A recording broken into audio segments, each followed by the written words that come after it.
Hello friends, welcome to another thrilling episode of Investigators in Cars Drinking Coffee. I'm your host Mark Murnan, president of Complete Legal Investigations in beautiful Palm Beach Gardens, Florida. And I am joined once again by the lovely Wendy Strom Murnan, licensed private investigator, certified paralegal, and in charge of everything else. Really. It kind of is like that. Yeah, I'm just your arm candy.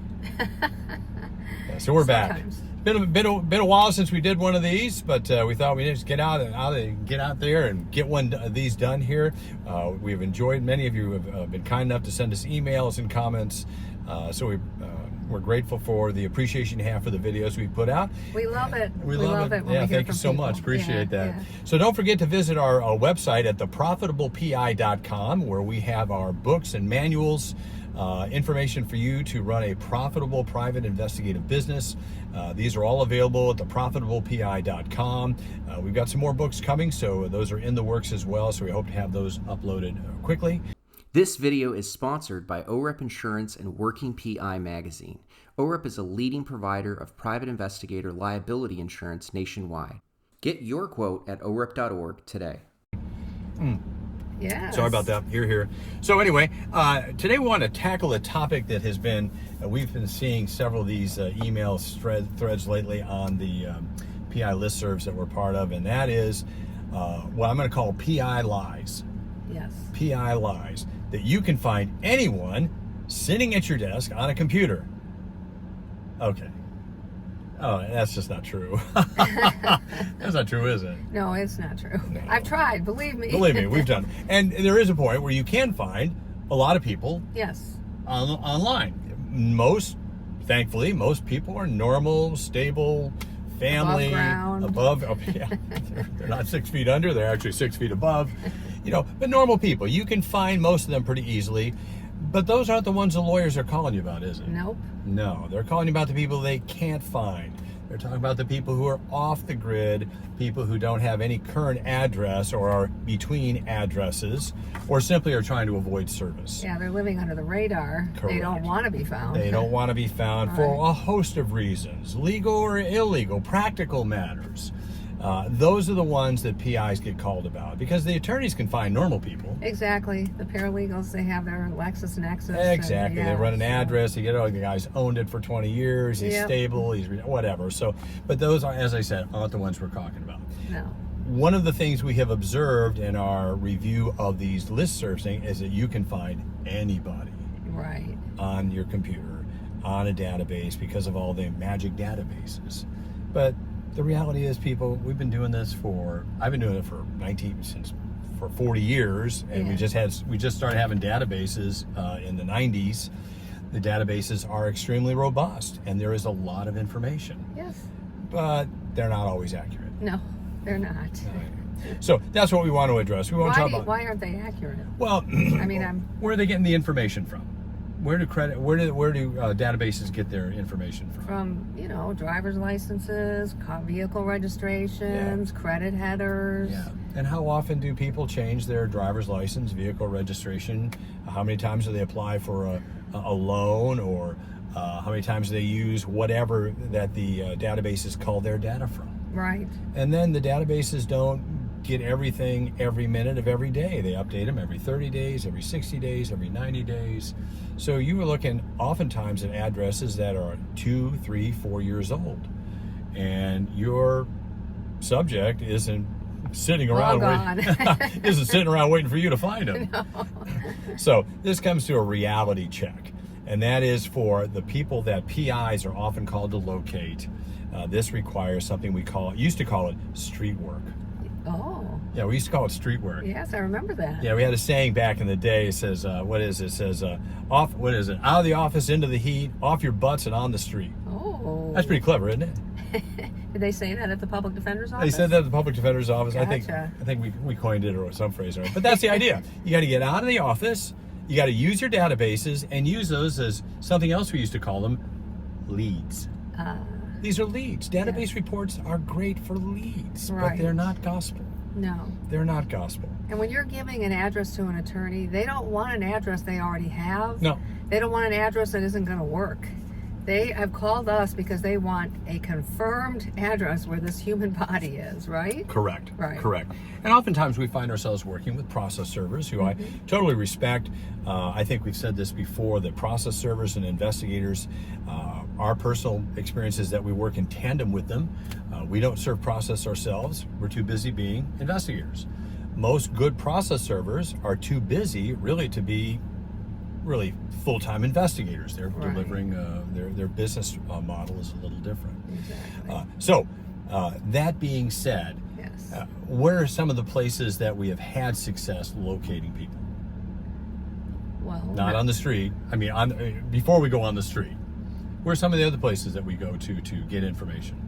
well, we go to vehicle registrations. Department of Motor Vehicles, Department Highway of Safety Motor Motor Vehicles. Here in We Florida, do those are start with open. a proprietary database. We always run a report. database report because we don't necessarily, we've got better access than the law firms do. They'll send us their LexisNexis report or even their TLOs, but we get better information, we get more accurate information, we get full social securities, etc. So we'll use those for leads and check those out. Right. But I mean, there are other places to look. There's property appraiser, and most of this stuff is, you all know this stuff. Right. Property appraiser offices. Right, We check the clerk's site, don't we? Yeah, yeah. Why? Because they get traffic. People drive around, they get traffic citations. Yeah. That gives you a license plate. Maybe it's not the license plate that shows up in the TLO. Maybe they're driving their boyfriend's car or their girlfriend's car. But you get a lead that way. Right. But fundamentally, at some point in time, you get all this data together and then you do something it's almost unheard of anymore by investigators. What is that? You go knock on doors. You go knock on doors. You talk to people. That's shocking, isn't it? Yes, it And is. you don't have a badge, so you can't really like flash the badge and No. come with downtown with me with questions. Right. You have to schmooze them. You got to schmooze them. You got to talk to them. You got to be human. You have to talk to real human beings. You go to the address, guy's not there, you talk to the tenant or the current occupant. Right. What's the tenant going to tell you? What's the occupant going to tell you? Never seen him in my life. Or, I got a piece of mail for that guy about 2 years ago, but I threw it out. Yeah. Or he moved, to Minnesota Yeah. 3 weeks ago. Oh, we just bought the house and the guy was living here, he moved Yeah. to Tennessee or whatever. Okay, that's a lead. Right. But that's not on a database. No.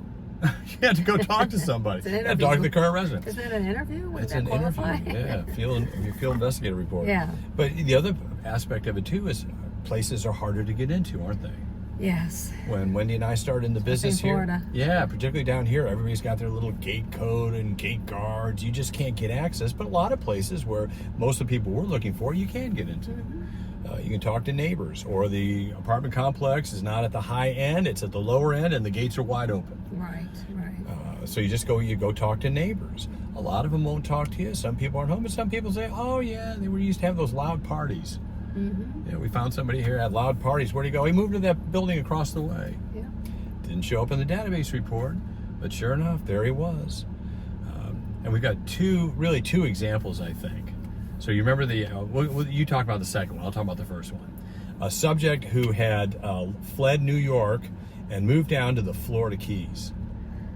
Oh, you remember that Well, one? that's where you get away. That's where if you want to drop off the wanna grid, hide. you head to the Florida Keys. Right. And then you find a bar to hang out in. Right. The subject loved a particular bar. We even found social media accounts. I know find people on their social media. Well, it's hard to do an interview or send a subpoena to their Instagram account. Yeah. You got to find them. Yes. But we did get some leads. We found out there was a favorite bar that the subject and his significant other would hang out at. And then we sent a local investigator down there to knock on some doors. Guess what? I couldn't knock on the doors, but I knew local investigators who could. And sure enough, the investigator found a local address, contacted the subject on a pretext. We had the server there within a couple hours. The guy got served. But we ran addresses, New York, New Jersey, all over the state of Florida. Yeah. Finally found him in the Keys. Why? Through some street work. We got leads and we followed him. And then somebody else was looking for him too, right? Yes.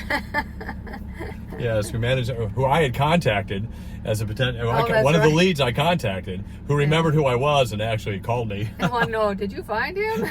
Yeah, we did. 'Cause I'm looking too. That was helpful, Yeah. a favor for a favor, you know what I'm saying? Yeah. So the second one, do you remember that one? I do. Okay, That tell them was about kind that. of an epic one. We had a defendant they were trying to serve. They had no case if they couldn't get this defendant served. Their case was at a stop, and you know, we knew who she was. I believe she might have been a nurse. Yeah. Yeah. And that's what it was. She was a nurse. Yeah. Yeah. So anyway, we knew who she was, where she kind of lived. The approximate area, and her nursing license was registered to a private mailbox. Oh yeah. A PMB. Yeah. So we had that. Yeah, that's not much help. Yeah. And so you know, then I think they narrowed it down to a particular apartment complex, but there were hundreds of apartments, and we didn't have an apartment number. Yeah. So I mean, we were just at our wits' end, and we knew that, let's see, because she was in this particular profession. Yeah. We decided to pretext her with a mailer. Yes. And send her like a job offer from an employment agency, because we figured we're headhunter. I made up a company, paperwork. Everybody opens those, right? Yeah, like, headhunters from So and with the mailer, we sent a stuffed Care Bear. A stuffed animal, and I bought it because it had a little zipper pocket in it, and we put a GPS tracker. We did.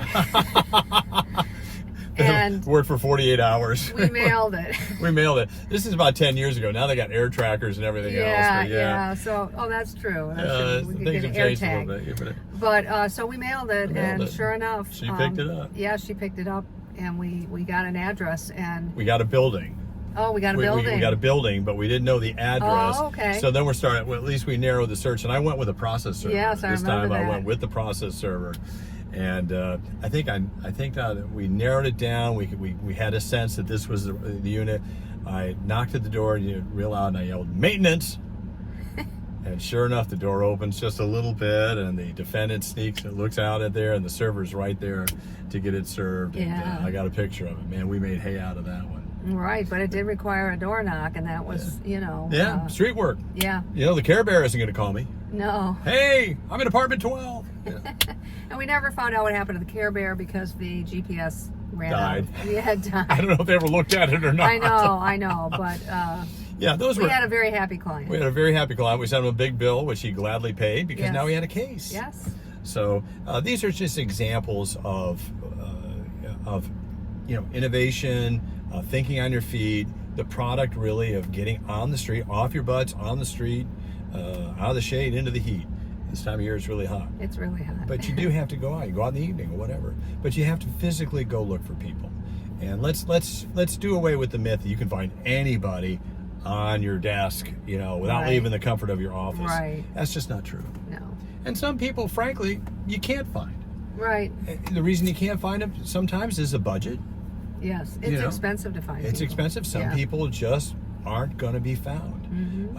And so that's just a reality. Nothing's 100%. Right. But you can narrow the odds by just, what did it say? Out of the office, into the heat, off your butts, and on the street. There you go. That's the motto to take away today.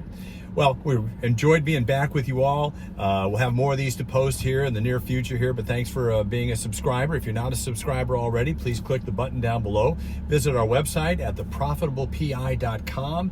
We have manuals on investigative research procedure, investigative procedure, how to get paid. A very important aspect of being profitable is learning how to get paid. And there are others there as well to help you build a profitable private investigative business. It's been a great pleasure to be with you. Thanks again, and join us for the next episode of Investigators in Cars Drinking Coffee. Bye-bye.